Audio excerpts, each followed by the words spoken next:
Hello दोस्तों, आइए आज हम प्रश्नावली 3.3 शुरू करते हैं। इसके पहले हम लोग 3 वीडियो पढ़ चुके हैं। जो पहला था हमारा प्रतिस्थापन विधि से रैखिक समीकरण को हल करना, दूसरा हमारा था विलोपन विधि से रैखिक समीकरण को हल करना, और तीसरा वीडियो था हमारा वज्र गुणन विधि से हल करना। ये तीनों विधि 3 चैप्टर में यूज होगा। आज प्रश्नावली 3.3 हम शुरू करेंगे, जिसमें प्रतिस्थापन विधि से हल करेंगे। ठीक है, तो चलिए प्रश्न क्या कह रहा है। प्रश्न कह रहा है कि निम्न रैखिक समीकरण युग्म को प्रतिस्थापन विधि से हल ज्ञात करें। इसमें पहला में को क्वेश्चन दिया है, 6 क्वेश्चन दिया है, जिसमें से ये पहला क्वेश्चन जो है, जब हम बीज गणितीय विधि पढ़ रहे थे, यानी बेसिक जब चल रहा था, तो उसमें हम इसी उदाहरण को रखे हैं और इसी को हम हल किए हैं प्रतिस्थापन विधि से। तो हम इसको छोड़ रहे हैं और इसे हम शुरू कर रहे हैं। ठीक है, इसको भी हम हल किए हैं। प्रतिस्थापन विधि का जो पहला वीडियो है पार्ट 1, उसमें इसी उदाहरण को हम रखे हैं। तो चलिए दूसरा को हल करते हैं। क्या है दूसरा? दूसरा आपका है s माइनस टी बराबर 3। इसको क्या मानेंगे? पहला समीकरण। तथा और क्या दिया है? s बटा 3 प्लस टी बटा 2 बराबर 6। इसको हम दूसरा समीकरण मान लेंगे। तो हम क्या बताए थे कि प्रतिस्थापन विधि में क्या करना है, किसी एक समीकरण को लेना है, किसी एक चर को दूसरे चर में व्यक्त कर देना है। या तो आप समीकरण 1 को लीजिए, s का मान निकालिए, s को t के रूप में लिखिए, या समीकरण 2 से s को t के रूप में लिखिए। किसी एक चर को दूसरे चर के पदों में व्यक्त कर देना है। कहने का मतलब अगर सिंपल में समझें तो किसी एक समीकरण को लीजिए, s और t में से किसी एक का मान निकालिए। यदि पहला से निकालिएगा तो उसका मान 2 में रखिएगा, यदि दूसरा से निकालिएगा तो उसका मान पहला में रखिएगा। यही काम करना है। तो हम इसमें क्या करेंगे, लिखेंगे, चूंकि हम समीकरण 1 को ले रहे हैं, चूंकि s माइनस टी बराबर 3, s माइनस टी बराबर 3, तो इसलिए s बराबर s का मान निकालिए। तो माइनस में t है, उधर जाएगा तो क्या हो जाएगा? प्लस में। तो 3 प्लस टी, तो s का मान कितना आ गया?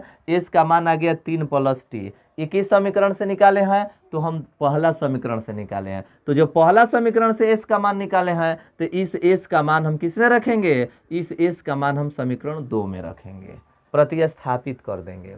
यह यदि s का मान समीकरण 2 से निकालते हैं तो हम ये मानवा समीकरण 1 में रखते हैं। बस इसी बात पर ध्यान देना है। तो चलिए, तो यहाँ क्या लिखेंगे? अब लिखेंगे इसलिए s का मान समीकरण सेकेंड में रखने पर, कहीं कहीं इसको तीसरा समीकरण मान लिया जाएगा। 3 गो 4 गो समीकरण बनाने से क्या फायदा है जब इतना सही काम हो जाता है। तो चलिए देखिए, तो s बराबर क्या हो गया? 3 प्लस टी। तो s का मान समीकरण सेकेंड में रखने पर, तो समीकरण सेकेंड उतार दीजिए, चूंकि s बटा में 3 प्लस टी बटा में 2 बराबर 6। या बताइए तो s का मान कितना आया है? 3 प्लस टी। तो s के जगह यहाँ पर क्या लिखेंगे हम? 3 प्लस टी, आ बाटा में लिख देंगे 3 प्लस टी बटा में 2 बराबर 6। ठीक है, अब आप इसका हल कर दीजिए।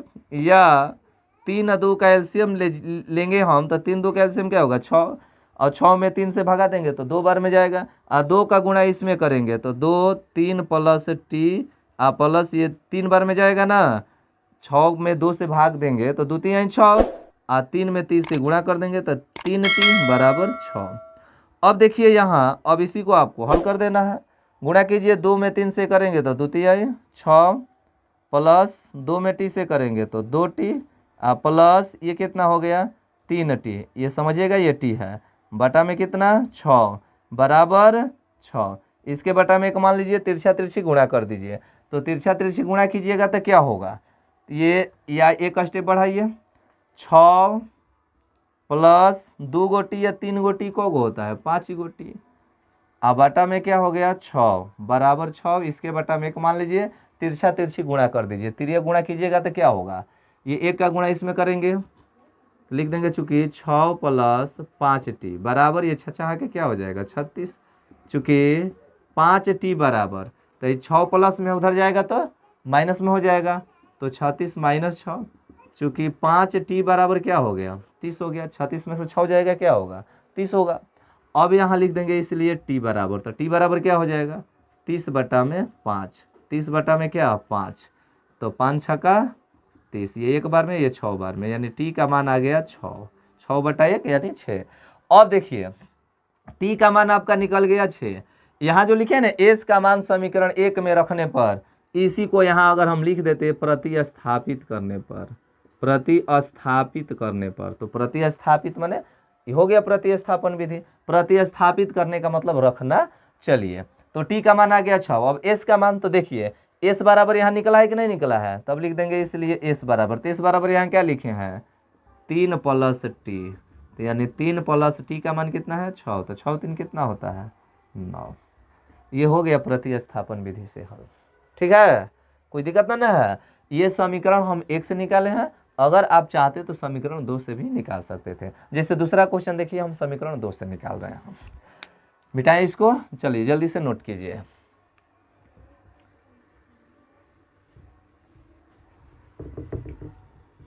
यदि आप हमारे चैनल पर नए हैं तो कृपया हमारे चैनल को लाइक शेयर और सब्सक्राइब कर दीजिए।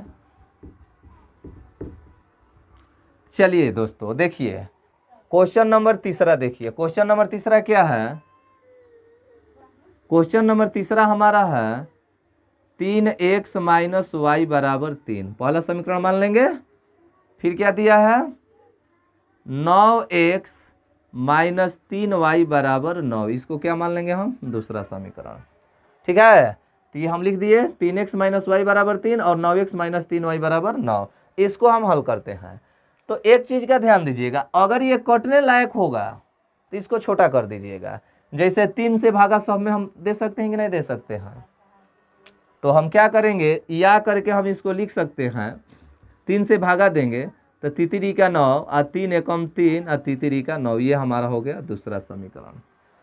तो समीकरण 1 है 3x - y = 3 और समीकरण 2 है 3x - y = 3।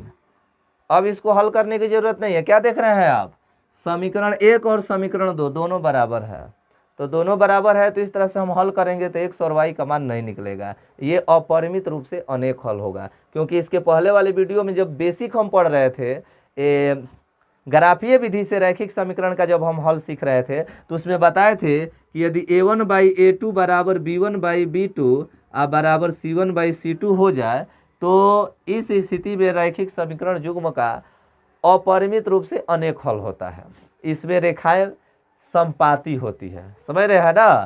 तो देखिए इसमें निकालेंगे हम, तो a1/a2 का मान तो 3/3 यानी 1, b1/b2 का मान तो 1/1 यानी 1 और 3/3 यानी 1, यानी ये तीनों, ये a1/a2 = b1/b2 = c1/c2 एकदम सेम है, इसलिए अपरिमित रूप से इसका अनेक हल होगा। इसका हल निकालने के लिए आपको क्या करना पड़ेगा जानते हैं, किसी एक का मान अपने मन से रखना पड़ेगा। जैसे ये समीकरण आपका सेकेंड है, तो यहाँ लिख देते हैं चूंकि 3x - y = 3, तो यहाँ लिख देंगे इसलिए 3x बराबर, तो माइनस में है उधर जाएगा तो क्या हो जाएगा y हो जाएगा, प्लस में हो जाएगा x बराबर क्या हो जाएगा 3 + y। ठीक है ना, तो यहाँ जब चलेंगे तो x बराबर 3 + y या बटा में क्या हो जाएगा 3, तो यहाँ क्या करना पड़ेगा y का मान अपने मन से रखना पड़ेगा। y का मान यदि हम 0 रखेंगे तो x का मान आपका 3 + 0, यदि y का मान 0 रखते हैं तो 3 + 0 बटा में 3, तो यानी 3/3 यानी 1, यानी y का मान 0 रखेंगे तो x का मान 1 आएगा। यदि y का मान अगर आप 1 रखते हैं तो 3 × 1 = 4 बटा में 3, x का मान 4 बटा में 3 आ जाएगा, समझ रहे हैं ना। तो जब दोनों समीकरण सेम हो तो हम प्रतिस्थापन विधि से हल नहीं कर सकते हैं, यानी दोनों सेम होगा तो इसमें हमको x या y किसी एक चर का मान अपने मन से रखना होगा, तभी किसी दूसरे चर का मान निकाल सकते हैं। तो ये दोनों समीकरण क्या है हम लिख देंगे, समीकरण 1 और समीकरण 2 दोनों बराबर है, दोनों क्या है बराबर है, सेम है, इसलिए इसका अपरिमित रूप से अनेक हल होगा। ठीक है ना। चलिए अब अगला क्वेश्चन देखते हैं। क्वेश्चन नंबर 4 देखिए। चलिए देखिए चौथा देखिए। चौथा क्या है आपका 0.2x प्लस 0.3y बराबर 1.3 पहला समीकरण और 0.4x प्लस 0.5y बराबर 2.3 दूसरा समीकरण। यही ना है चौथा। इसको हल करते हैं। तो किसी एक समीकरण को हम ले लेते हैं, लिखेंगे चूंकि हम हल कर रहे हैं सब ये हल हो रहा है। ठीक है ना। चूंकि किसी एक समीकरण को ले लीजिए, जैसे हम ले लेते हैं 0.4x प्लस 0.5y बराबर 2.3। इसमें से या तो x का मान हम निकाल लेते हैं और नहीं तो y का मान, किसी एक का मान निकाल लीजिए। चूंकि 0.4x का मान हम निकाल रहे हैं तो 2.3 ये प्लस उधर जाएगा तो माइनस 0.5y हो गया। तो इसलिए x बराबर, तो x का मान निकाल लीजिए। तो 2.3 माइनस 0.5y बटा में क्या हो जाएगा 0.4। ये x का मान हम निकाल लिए। x का मान हम दूसरा समीकरण के सहायता से निकाले हैं, तो यही x का मान हम समीकरण 1 में क्या कर देंगे प्रतिस्थापित कर देंगे। तब लिखेंगे इसलिए x का मान समीकरण फर्स्ट में प्रतिस्थापित करने पर, क्या करने पर प्रतिस्थापित करने पर, तो कीजिए प्रतिस्थापित। समीकरण 1 क्या है 0.2x प्लस 0.3y बराबर 1.3। ठीक है ना। चलिए तो 0.2x प्लस 0.3y बराबर 1.3 ये पहला समीकरण हो गया। इसमें x का मान रखिए, या 0.2 x के जगह पर क्या रखेंगे हम 2.3 माइनस 0.5y 0.4 हो गया प्लस 0.3y आप बराबर 1.3। इसको हल कर दीजिए। तो यहाँ गुणा के रूप में है ना, तो ये इधर कटा देंगे हम लोग। तो कटा देंगे तो 2 बार में कट जाएगा, ये 2 बार में कट जाएगा। तो ये बचा क्या है आपका 2.3 माइनस 0.5y बटा में 2 आप प्लस 0.3y बाटा में 1 मान लेंगे। आप बाटा पर का जोड़ घटाव कर देंगे। तो बाटा पर का जोड़ घटाव कीजिए, तो बाटा पर का जोड़ घटाव जब हम करेंगे तो 2 एक एलसीएम क्या होगा 2 होगा, होगा ना। तो ये जस का तस हो जाएगा 2.3 माइनस 0.5y। ये 2 में 1 से भाग देंगे तो 1 बार में 2 बार में जाएगा, और 2 में 0.3 से गुणा कर देंगे तो 0.6 हो जाएगा। तो प्लस 0.6y अब बराबर क्या बच रहा है 1.3। या देखिए तो ये 2.3 ये 0.6 में से 0.5 घटाइएगा तो क्या आएगा 0.1y आएगा ना 0.1y और बटा में 2 बराबर 1.3। इसके बटा में 1 मान लीजिए और तिरछा तिरछी गुणा कर दीजिए। तो क्या हो जाएगा ये जस के तस हो जाएगा, या 2.3 प्लस 0.1y बराबर 13 दूना का क्या होता है 26 यानी 2.6। अब यहाँ आप निकालेंगे चूँकि 0.1y बराबर ये 2.6 ये प्लस उधर जाएगा तो क्या हो जाएगा माइनस 2.3 हो जाएगा। तो घटाइएगा तो क्या आ जाएगा चूँकि 0.1y बराबर 2.6 में से 2.3 घटाएंगे तो 6 में से 3 जाएगा 3.2 में से 2 जाएगा 0। ठीक है ना। तब y का मान निकाल दीजिए। y बराबर 0.3 बटा में 0.1 ये दशमलव खत्म हो गया यानी 3/1। तो 3/1 माने क्या 3 ना। तो y का मान आ गया है आपका 3। y का मान क्या आ गया 3। अब x का मान निकालना है तो x का मान तो यहाँ ये है। तो x बराबर क्या है 2.3 माइनस 0.5y और बाटा में 0.4। तो y के जगह पर 3 रख देना है यहाँ। तो 2.3 माइनस 0.5 और y के जगह पर 3 रख दीजिए और बाटा में 0.4। तो क्या देख रहे हैं ये 2.3 माइनस बचते हैं कितना होता है 15 यानी 1.5 और बाटा में 0.4 4 दिखाई दे रहा है ना, नहीं दिखाई दे रहा तो ये कर लीजिएगा आप लोग, इतना कोई बड़ा चीज़ नहीं है। तो 2.3 में से 1.5 घटाइए तो कितना हो जाएगा, 13 में से 5 जाएगा क्या होगा, 8 होगा, 1 में से 1 जाएगा 0, अब बटा में 0.4, तो दशमलव दशमलव खत्म, 4 दूना का 8, यानी 2 आ गया। x का मान आ गया है आपका 2 और y का मान आपका आ गया कितना, 3 हो गया। देखिए अगर आप चाहते कि ये दशमलव का समस्या न रहे तो इस समीकरण 1 में 10 से गुणा कर दीजिए, आज समीकरण 2 में 10 से गुणा कर दीजिए, फिर इसको हल कर दीजिए, ये शुरुए में दशमलव समाप्त हो जाएगा। इस तरह से भी बना सकते हैं, और नहीं तो ये जैसे का तैसा जो हम लोग पहले से पढ़ते आ रहे हैं उस तरह से हुआ। ठीक है, तो ये हो गया आपका दूसरा, तीसरा, चौथा। पांचवा देखिए,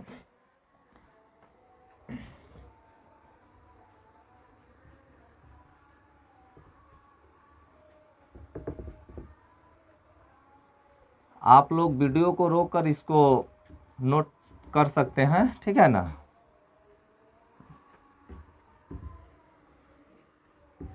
चलिए पांचवा देखिए, पांचवा आपका क्या है, पांचवा आपका क्या है, वर्गमूल 2x प्लस वर्गमूल 3y बराबर 0, पहला समीकरण।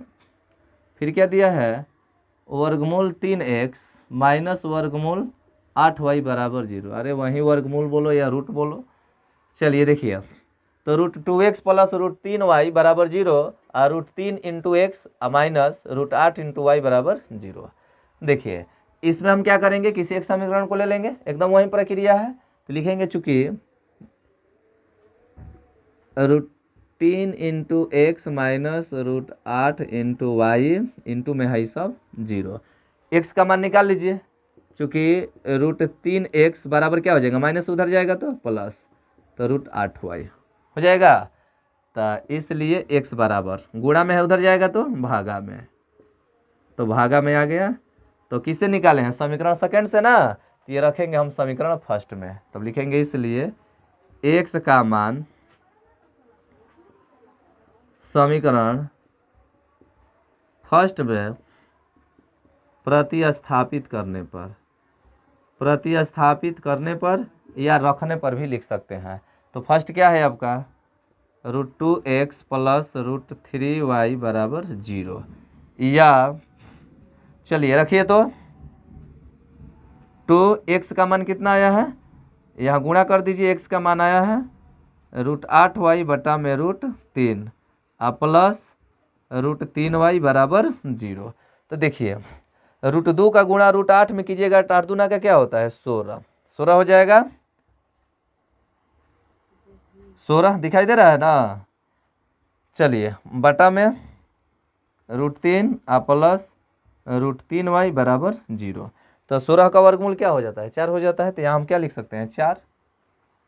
तो यहाँ या करके हम लिख सकते हैं 4y और बाटा में √3 प्लस √3 इंटू वाई बटा में 1 मान सकते हैं बराबर 0। बाटा पर का जोड़ घटाव कर दीजिए, तो ये √3 हो गया, ये सेम है तो 4y, ये √3 हाली में जाएगा तो √3 में गुणा करेंगे तो 3y बराबर 0। तो 4 3 क्या होता है 7y और बाटा में √3 बराबर 0। बाटा में 1 मान लीजिए, तिरछा तिरछी गुणा कर दीजिए, तो 7y बराबर क्या हो जाएगा, √3 में 0 से करेंगे तो 0। तो इसलिए क्या हो जाएगा, इसलिए y बराबर तो 0 बटा में 7। तो 0 में किसी संख्या से भाग देते हैं तो क्या होता है, 0 ना होता है, समझ रहे हो ना। तो ये y का मान आ गया 0। तो इसलिए x बराबर, तो x का मान देखो यहाँ निकला है √8 इंटू वाई और बटा में √3। तो x बराबर क्या हो जाएगा, √8 बटा में √3 और गुणे y का मान 0। तो 0 में किसी संख्या से गुणा देंगे तो 0, और 0 में किसी संख्या से भाग देंगे तो 0। तो ये भी हमारा आ गया क्या, 0। तो x का मान भी 0 हो गया और y का मान भी क्या आ गया, 0 हो गया। ठीक है ना। हाँ ये चीज़ याद रखेंगे, ये 7 बटा 0 रहता तब इसको इनफाइनाइट बोलते हैं, यानी 0 ऊपर रहता है और नीचे कोई संख्या, ठीक है ना, 7 से ना 0 में भाग देना है, ये 0 नीचे रहेगा तब हम बोलेंगे इनफाइनाइट, 0 ऊपर रहेगा तो इसका मान 0 होगा, ध्यान देंगे। चलिए तो ये हमारा हो गया पांचवा। अब कौन बच रहा है, एक 6 नंबर बच रहा है। चलिए 6 नंबर भी देखिए लेते हैं।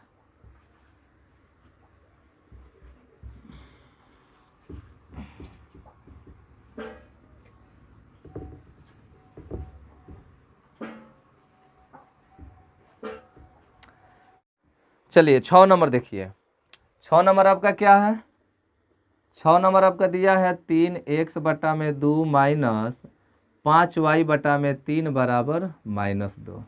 देखिए प्रयास कीजिएगा कि बटा समाप्त रहेगा तो और आसान रहेगा।